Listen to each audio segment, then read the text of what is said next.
Hello, everybody. How have you been all? Well, this is Sam's Bible study, and we are going to read First Kings chapter 3 today. Now, there are 28 verses in it, but anyway, so we need to talk about just the issues, right? Issues from the chapter. So this chapter, chapter 3, deals with King Solomon's wisdom. How did he get wisdom, right? So let's see the contents first. The first thing that came to my mind while reading chapter 3 is a kind of human nature, something about human nature. I think that I have been understanding what the human being is. However, again, I rediscover the nature of human beings here. When we look at Solomon, there's a mixture of good and bad things in him. Sometimes he did really just good, but sometimes he was kind of bad. I want to say that. If I came to think of it, I thought it was a human nature. No matter what, no matter how brilliant and smart a king was, there was a mixture of acting out of human considerations and obeying God's will. It's mixed up. But however, God usually sees the good about human. I think this is really God's grace, and I really admire about him. Well, Solomon married Pharaoh's daughter. If I would say it in just one word, it was a political marriage, right? I think you also agree with that.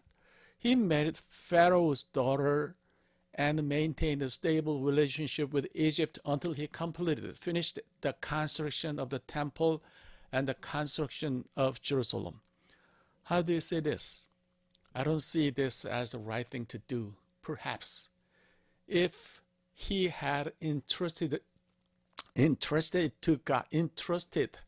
God, sorry, I'm sometimes stuck anyway, to God and asked God to do, then God would have given Solomon another way. I mean, his answer to him, right? Anyhow, God saw the strong and the good points from Solomon, and I like that. Okay, so let's look at the details of issues in the chapter 3. The first one is Solomon's political marriage. Well, I mentioned it already, right? Anyway, as I mentioned earlier, for the political stability, he married Pharaoh's daughter and had plenty of time, enough time until the construction of temple and the construction of the castle were finished. Looking at the commentaries, this pharaoh would be a Siamun of the 21st dynasty of the ancient Egypt. Siamun, that's the pharaoh's name, but we don't know the exact things about him anyway. Well, moreover, we do not know why the writer of the First Kings did not mention the name of Pharaoh here. Well, we just guessed that Pharaoh might be Siamun, but we don't know the truth anyway. So we have to think that why the writer of the First Kings didn't say about it. I think because it's the reason. I think because the reason he does not say about the name of Pharaoh was, because just he wanted to expose Solomon than Pharaoh, right? It is also a guess, but I mean, anyway, he tried to focus Solomon, and he did not want to say anything about Pharaoh himself.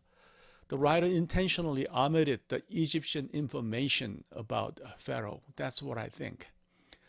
Well, the second thing was very important and then very famous thing, and many people misunderstand that.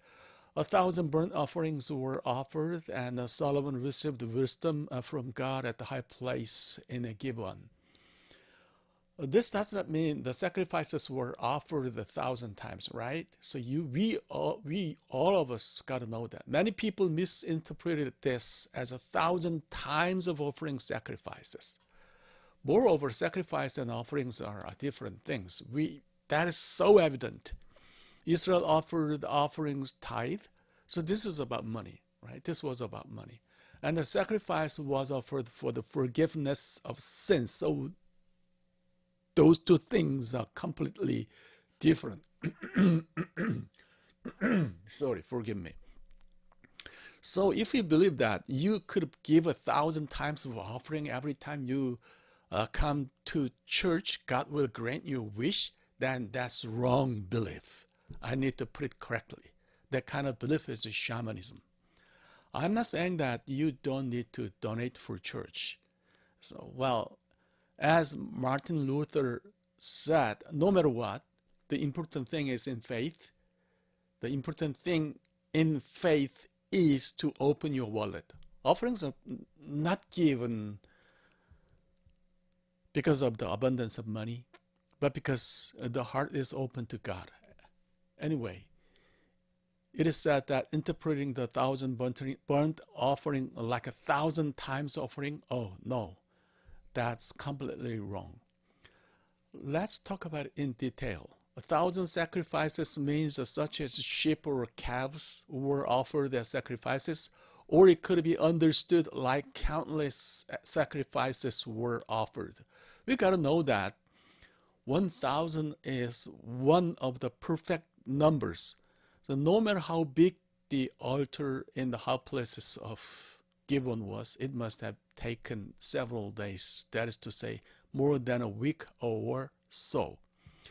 Therefore, the 1,000 burnt offerings means that the sacrifice was offered to God with the level of dedication. So if we could interpret it today, it should be understood as a complete dedication to God in life from the heart. After offering 1,000 burnt offerings, God granted Solomon wisdom. Let's not misunderstand. Wisdom can be given when we are born. I mean, as innate. It is acquired after we are born. For reference in Judaism, wisdom is used as words such as skill or something like that. It is difficult to understand this as something innate like IQ or EQ or brilliantness, something like that, right? So we need to understand that in this way. Third, we need to talk about the judgment between two women and a baby. Solomon was the king in the early days of the monarchy system, so it seems that he was in charge of all the trials. The issue about the baby was very famous for the trial Solomon judged. Two prostitutes gave birth to a child, and one accidentally killed a child. Then she insisted that the child of another woman be hers. So both of the women came to the king to solve the problem. Nowadays, if we do a DNA test, then the result will come out soon. But it must have been very difficult to make a decision in the time of Solomon. Think about it. Usually it is very difficult for a baby to know who he resembles just by its appearance.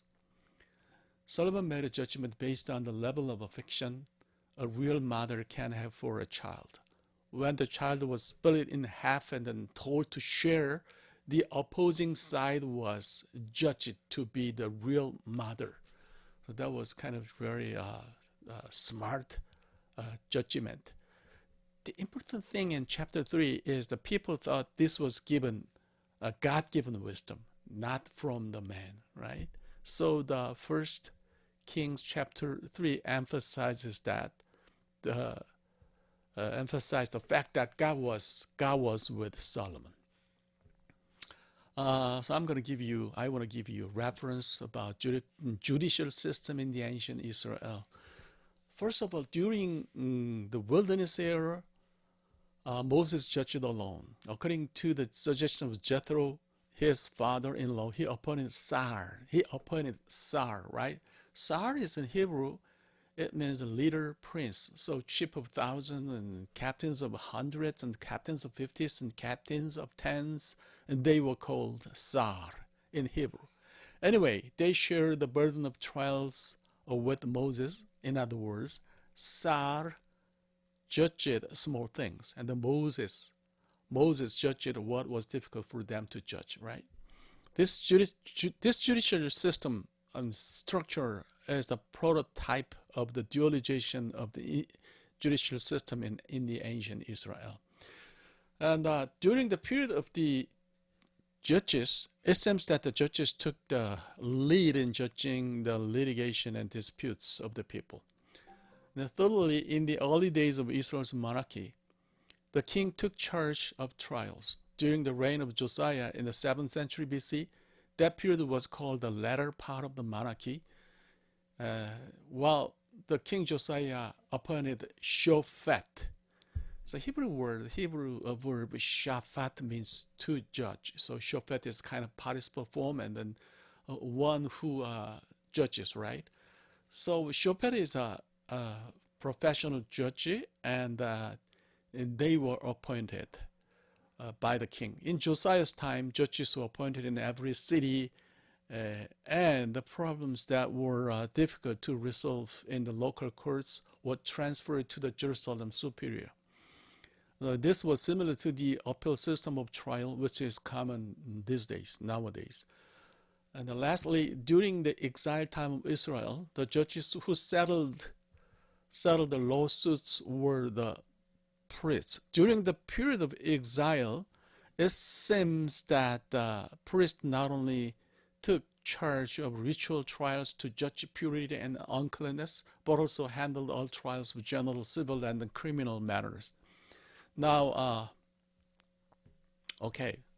now let's think about messages we got from chapter 3. First of all, we need to thank God constantly. Don't change before or after the situation. After giving 1,000 burnt offerings and gaining wisdom, looking at verse 15, it was recorded that he went back to Jerusalem and offered the burnt offerings and offerings of thanksgiving again. Solomon didn't show any change in his attitude because he got something. He got wisdom. This is a very positive look. He was always acting with gratitude. That was good. Secondly, we must have the wisdom that God gives us. That is to say, when we judge something, try to draw conclusion according to God's will. It is possible only when God is at the center of your thoughts, your life. Only Solomon had a wisdom given by God. In other words, he was a man of faith. Well, yeah, in the early period of his reign.